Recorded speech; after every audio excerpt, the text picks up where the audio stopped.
Hello friends, welcome to study circle. আজকের টপিকটা graduation লেভেলের, অর্থাৎ যারা অলরেডি কলেজে গ্র্যাজুয়েশনের জন্য পড়াশুনো করছো তাদের ফার্স্ট ইয়ার, সেকেন্ড ইয়ার বা থার্ড ইয়ারের কোনো একটা সময় জুওলজির এই পার্টটা থাকে, parasitology, histology and endocrinology.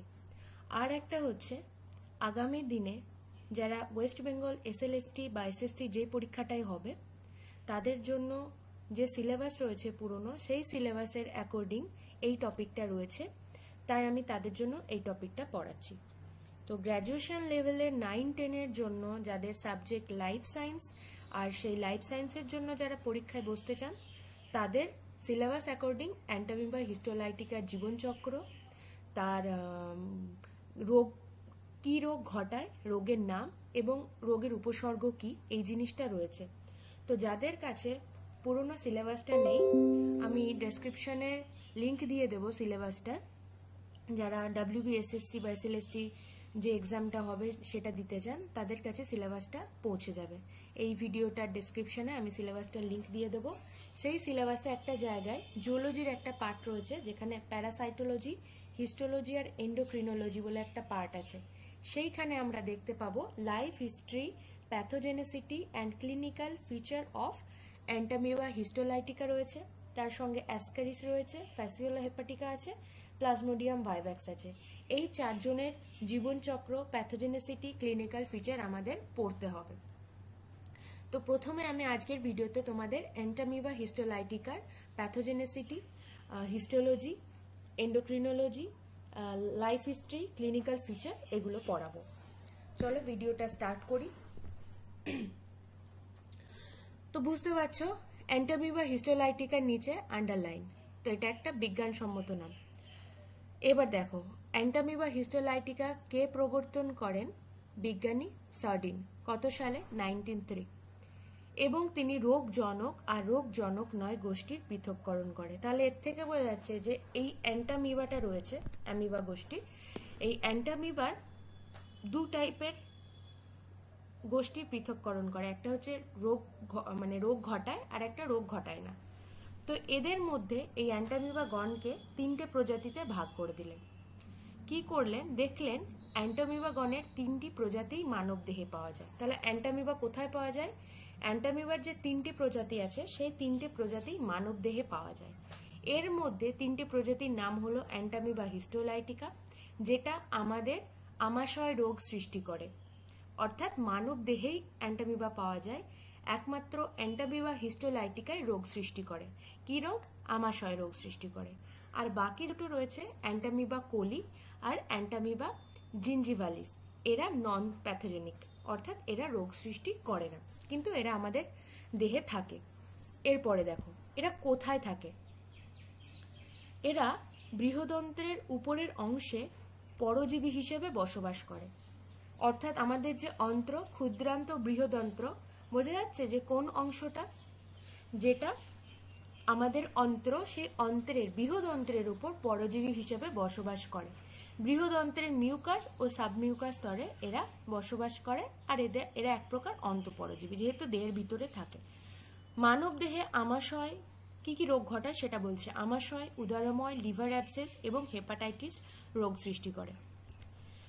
R Entamoeba সংক্রামিত রোগকে বলা হয় অ্যামিবিয়াসিস বা আমাশয়। মানে এই যাই রোগ ঘটাচ্ছে সে অ্যান্টামিবা থেকে রোগ ঘটছে, মানে সেটা অ্যামিবিয়াসিস। সেখানে আমাশয় রয়েছে, উদরময় রয়েছে, লিভার অ্যাবসেস এবং হেপাটাইটিস রোগ রয়েছে। ঠিক আছে।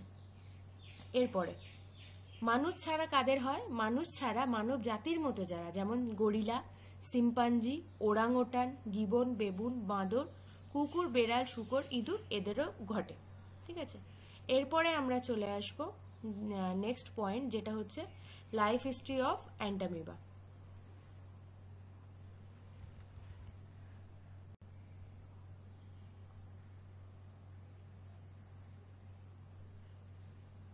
Life history of Entamoeba histolytica.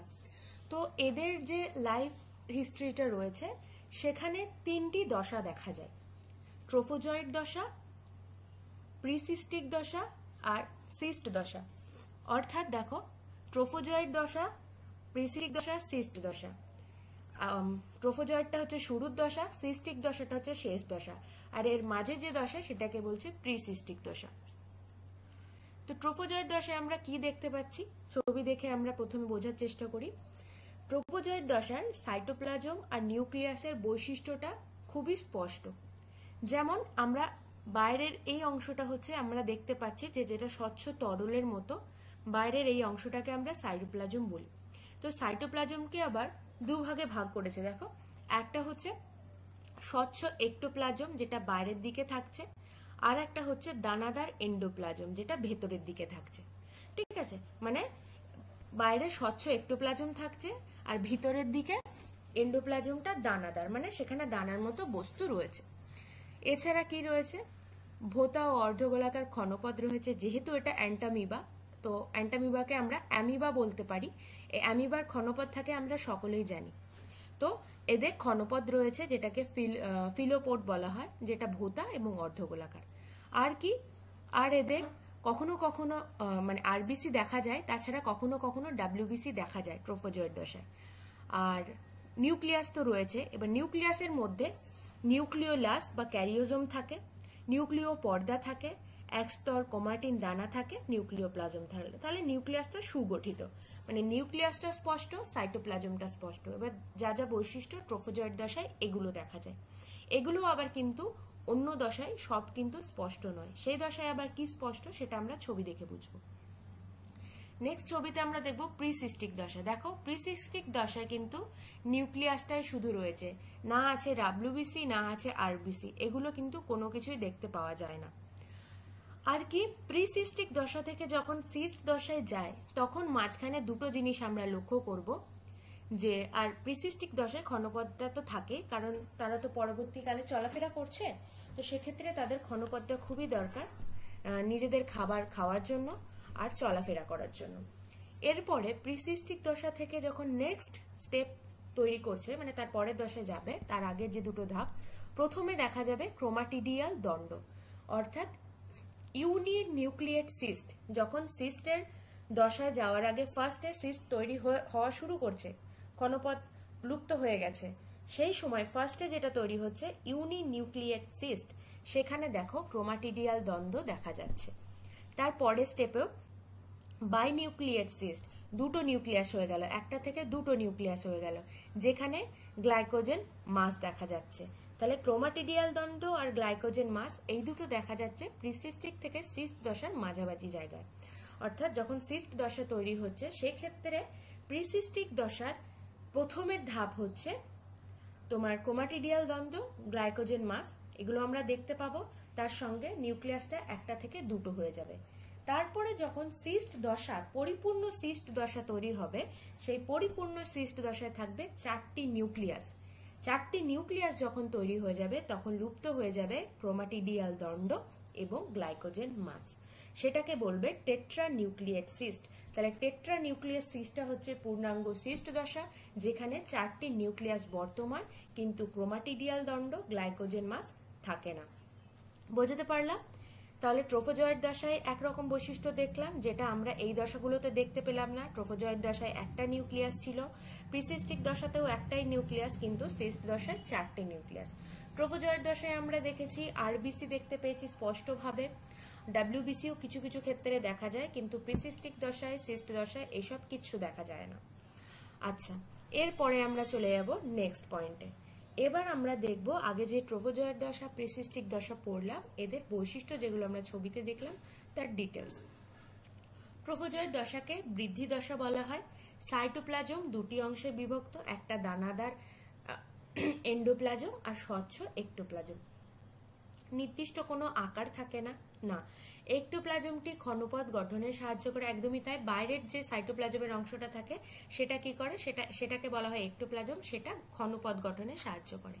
ক্ষণপদটি ভোঁতা এবং অর্ধগোলাকার, যেটি প্রাণীর খাদ্য গ্রহণে আর চলাফেরা করতে বা গমনে সাহায্য করে। এন্ডোপ্লাজমে কি থাকে, এন্ডোপ্লাজমে আরবিসি থাকে, মাঝে মাঝে ডাব্লিউবিসি থাকে। নিউক্লিয়াস থাকে, যেখানে নিউক্লিয় পর্দা, ক্রোমাটিন দানা, নিউক্লিওলাস বা ক্যারিওজোম আমরা দেখতে পেলাম, নিউক্লিয় প্লাজমও দেখতে, মানে নিউক্লিয়াসের চারটি অংশ আমরা ট্রোফোজয়েড দশায় দেখতে পেয়েছি। এরপরে আমরা দেখব প্রিসিস্টিক দশা। প্রিসিস্টিক দশায় পরজীবী সম্পূর্ণ গোলাকার ধারণ করে, তাই না? আমরা প্রিসিস্টিক দশায় একটু ক্ষণপথ দেখতে পেলাম, কিন্তু সেই সময় ক্ষণপথটা কিন্তু আঁকা বাঁকা নয়, সেই সময় ক্ষণপথটা একেবারে পুরো গোলও হয়ে থাকে না, গোলাকার ধারণ করতে শুরু করে, তখন প্রাচীর পরিবেষ্টিত হয়, তখন আর ক্ষণপথটা সেরকম ভাবে থাকে না। ক্রোমাটিডিয়াল দণ্ড গ্লাইকোজেন মাস দেখা যায়, কোথায় দেখা যায়? প্রিসিস্টিক দশায় দেখা যায়। এই সময় প্রাণীর মধ্যে একটি নিউক্লিয়াস থাকে। তাহলে যদি বলা হয় ক্রোমাটিডিয়াল দণ্ড আর গ্লাইকোজেন মাস কোন দশায় দেখা যায়? অ্যান্টামিবা হিস্টোলাইটিকা জীবনচক্রে। অ্যান্টামিবা হিস্টোলাইটিকা জীবনচক্রে ক্রোমাটিডিয়াল দণ্ড এবং গ্লাইকোজেন মাস দেখা যায় প্রিসিস্টিক দশায়। এই সময় প্রাণীর মধ্যে একটি নিউক্লিয়াস থাকে। আর যদি বলা হয় অ্যান্টামিবা হিস্টোলাইটিকা জীবনচক্রের আরবিসি এবং ডাব্লিউবিসির উপস্থিতি দেখা যায় কোন দশায়? তাহলে তোমরা বুঝতে পারছো, ছবিটা মনে রাখতে হবে যে ট্রোফোজয়েড দশায়, এবং ট্রোফোজয়েড দশাতেই কিন্তু ক্ষণপথ সব থেকে সুস্পষ্ট। এরপরে সিস্ট দশায় কি বলছে? সিস্টিক দশায় পরিণতির সময়ের দশা, এবং এই সময় নিউক্লিয়াসটি প্রথমে দুটো এবং পরে চারটি নিউক্লিয়াস গঠন করে। হ্যাঁ, সিস্ট দশায় প্রথমে একটা থেকে দুটো এবং পরে চারটি নিউক্লিয়াস গঠন করে। একই সাথে অপরদিকে ক্রোমাটিডিয়াল দণ্ড আর গ্লাইকোজেন মাস লুপ্ত হয়ে যায়, আরবিসি ও অন্যান্য ভক্ষিত দ্রব্য থাকে না।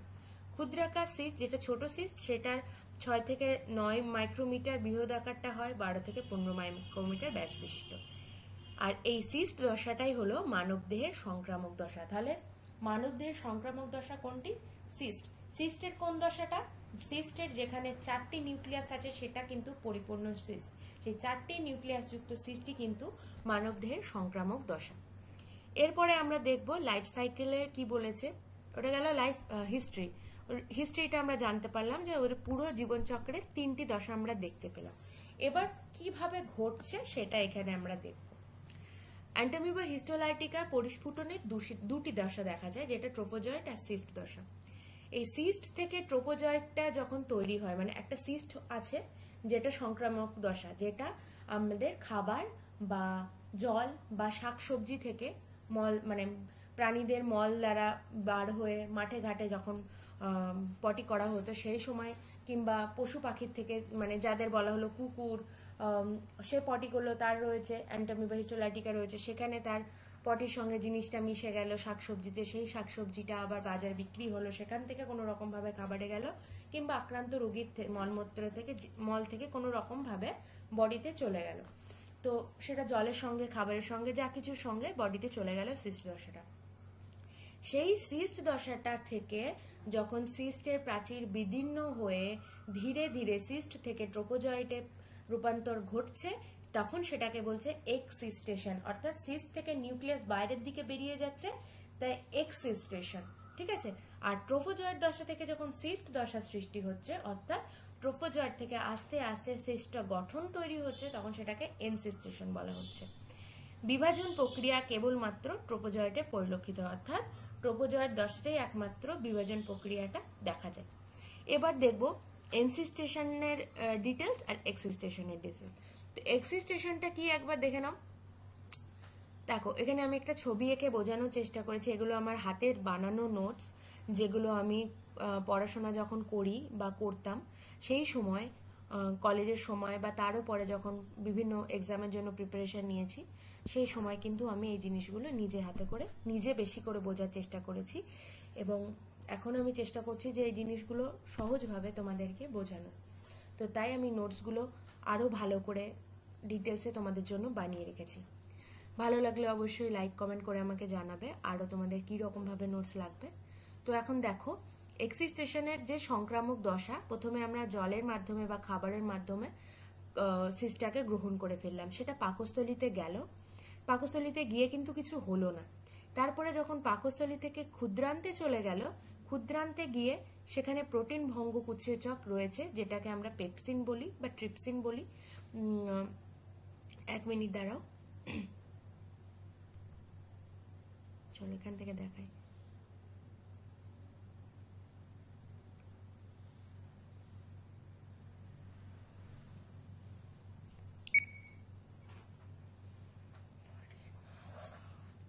প্রোটিন ভঙ্গক উৎসেচকটা থাকে, সেই উৎসেচকটা হচ্ছে ট্রিপসিন। তো যখন প্রোটিন ভঙ্গক উৎসেচকের সাহায্যে, ট্রিপসিনের সাহায্যে সিস্টের প্রাচীরটা পাচিত হয়ে যায়, তখন এক্সিস্টেশন শুরু হয়। এবার এক্সিস্টেশন শুরু হলো, ক্ষুদ্রান্তের নিচে ইলিয়াম অংশে। সিস্টের প্রোটোপ্লাজমের ক্রমাগত অ্যামিবয়েড গতি ঘটছে কোথায়? ক্ষুদ্রান্তের ইলিয়াম অংশে। এবার সিস্টের অন্তর্গত যে অ্যান্টামিবা, অর্থাৎ সিস্টের ভিতরে যে অ্যান্টামিবাটা ছিল, মানে সিস্ট থেকেই তো আস্তে আস্তে অপত্য অ্যান্টামিবা তৈরি হবে, তো সেটা সিস্টের বাইরে নির্গত হয়। অবশেষে অ্যান্টামিবার দেহ সিস্টের বাইরে চলে আসে। এরপরে 4-এর পরে পয়েন্টটা পরের পাতায় আছে। প্রতিটা সিস্ট থেকে 4টি নিউক্লিয়াস যুক্ত একটি করে অ্যান্টামিবা উৎপন্ন। তাহলে দেখো, সিস্টের যে 4টি নিউক্লিয়াস ছিল, সেই 4টি নিউক্লিয়াস থেকে এক একটা করে নিউক্লিয়াস নিয়ে একটা একটা করে অপত্য অ্যান্টামিবা উৎপন্ন করলো। প্রতিটা নিউক্লিয়াস একবার করে বিভাজিত হয়ে 8টা নিউক্লিয়াস সৃষ্টি করে। এবার ওই নিউক্লিয়াস মানে অ্যান্টামিবা তো তৈরি হলো, একটা করে নিউক্লিয়াস নিয়ে 4টে অ্যান্টামিবা তৈরি হলো। তারপরে আবার সেই 4টে নিউক্লিয়াস থেকে আবার একবার করে বিভক্ত হয়ে 8টা নিউক্লিয়াস সৃষ্টি হলো। ঠিক আছে, এখনো সিস্টের ভিতরেই আছে সেগুলো। প্রতিটি নিউক্লিয়াস সাইটোপ্লাজম পরিবেষ্টিত হলো এবং 8টি ক্ষুদ্র ক্ষুদ্র অপত্য অ্যান্টামিবা গঠন করলো। বুঝতে পারলাম? প্রথমে সিস্টের 4টি নিউক্লিয়াস ছিল, সিস্টের ভিতরেই কিন্তু অ্যান্টামিবা তৈরি হচ্ছে।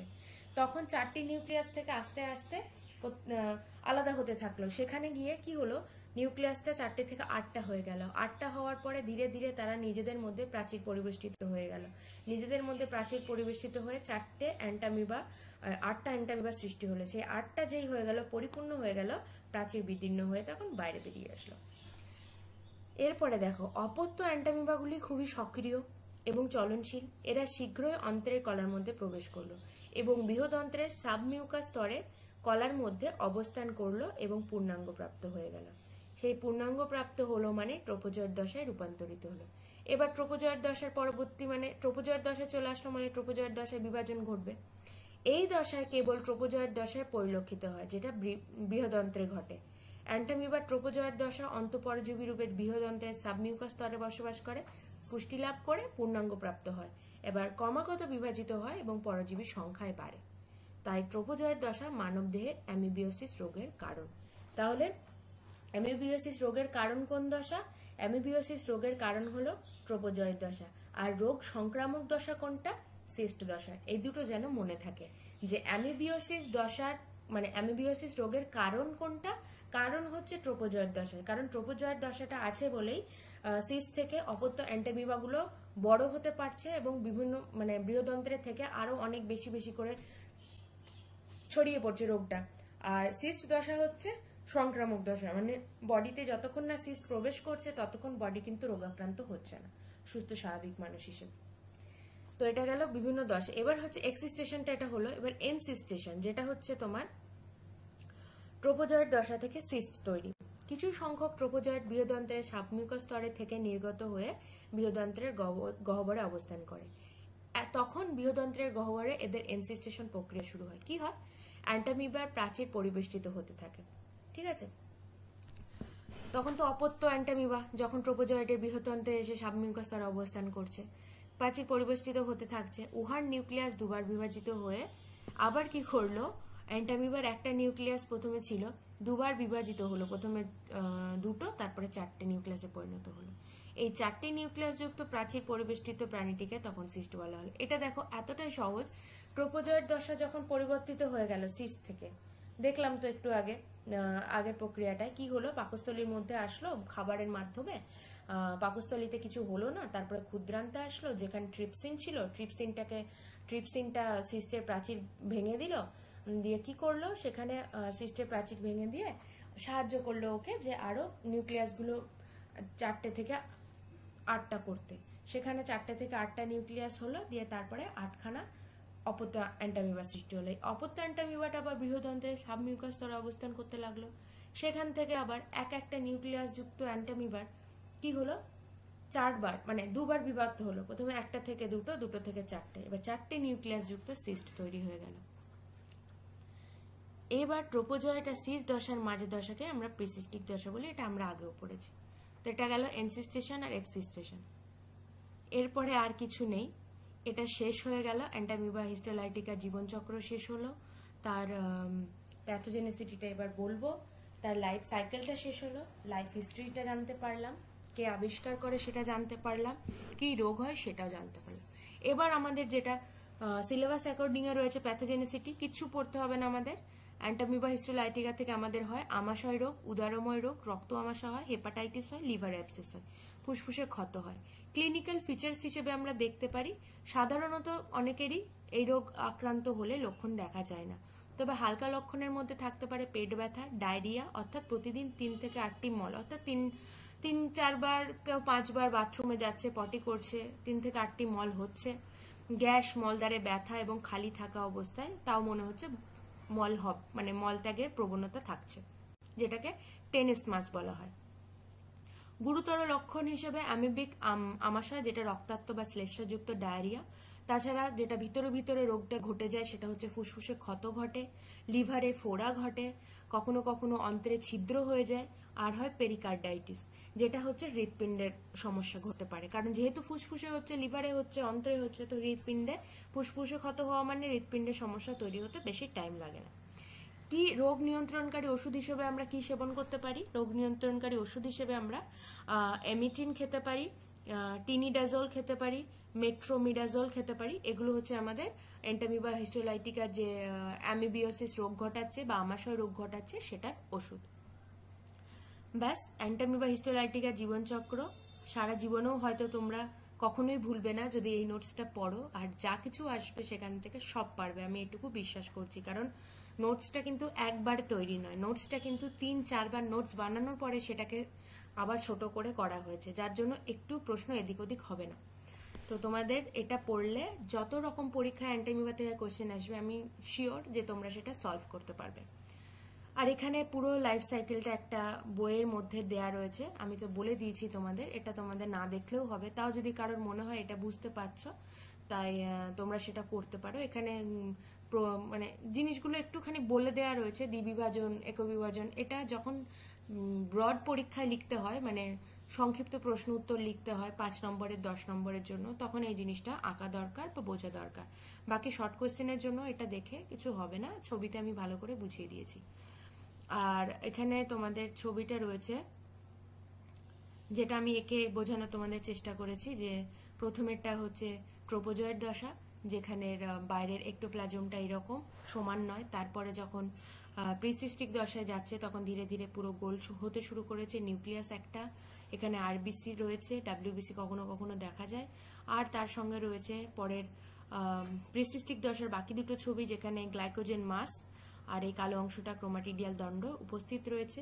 এখানে দুটো নিউক্লিয়াস, তারপরে 4টে নিউক্লিয়াস। ব্যাস, এই তো শেষ হয়ে গেল আমাদের পড়া। কি না, অ্যান্টামিবা হিস্টোলাইটিকা জীবনচক্র, প্যাথোজেনিসিটি আর তার ক্লিনিক্যাল ফিচার্স। আজকের ভিডিও এখানেই শেষ করছি। নেক্সট দিনের ভিডিওতে থাকবে life history, pathogenicity and clinical features of Ascaris lumbricoides, যেটা তোমাদের WBSSC সিলেবাসে রয়েছে। ঠিক আছে, এটা ওল্ড সিলেবাসের অ্যাকর্ডিং আমি পড়াচ্ছি। যাদের কাছে সিলেবাস নেই আমি এই ভিডিও শেষে ডেসক্রিপশনে লিঙ্ক দিয়ে দেবো, তোমরা সিলেবাসটা আগে দেখবে, তারপরে কোনখান থেকে আমি পড়ানো স্টার্ট করেছি। মেন ইম্পর্টেন্ট টপিকগুলোই আমি পড়াবো, যেগুলো ভুলে যাওয়ার সম্ভাবনা অনেক বেশি, যেগুলো পরীক্ষার সময় গিয়ে খুবই খটোমটো হয়ে যায়। বাকি যেগুলো ডিটেলসে রয়েছে সেগুলো পড়াতে গেলে বাকি সিলেবাসটা কিন্তু শেষ হবে। আমি ইম্পর্টেন্ট টপিকগুলো তোমাদের আপাতত পড়ানো স্টার্ট করেছি। আজকের ভিডিও এখানেই শেষ করছি। ভিডিও ভালো লাগলে অবশ্যই লাইক কমেন্ট করবে, চ্যানেলটাকে অবশ্যই সাবস্ক্রাইব করে রাখবে, কারণ আমি পরবর্তী ভিডিওগুলো যদি দিই তো তোমাদের সবার আগে তোমার কাছে পৌঁছে যাবে, যার চ্যানেলটা সাবস্ক্রাইব করা থাকবে। আর আমাকে কমেন্ট করে জানাবে যে তোমাদের ভিডিওগুলো কেমন লাগছে, নোটসগুলো তোমাদের কেমন লাগছে, সেই অ্যাকর্ডিং আমি তোমাদের নোটস বানিয়ে দেব। শর্ট কোয়েশ্চেন লাগলে বলবে, আমি প্রত্যেকটা টপিকের শর্ট কোয়েশ্চেন বানিয়ে তোমাদের দেওয়ার চেষ্টা করব। আজকের ভিডিও এখানে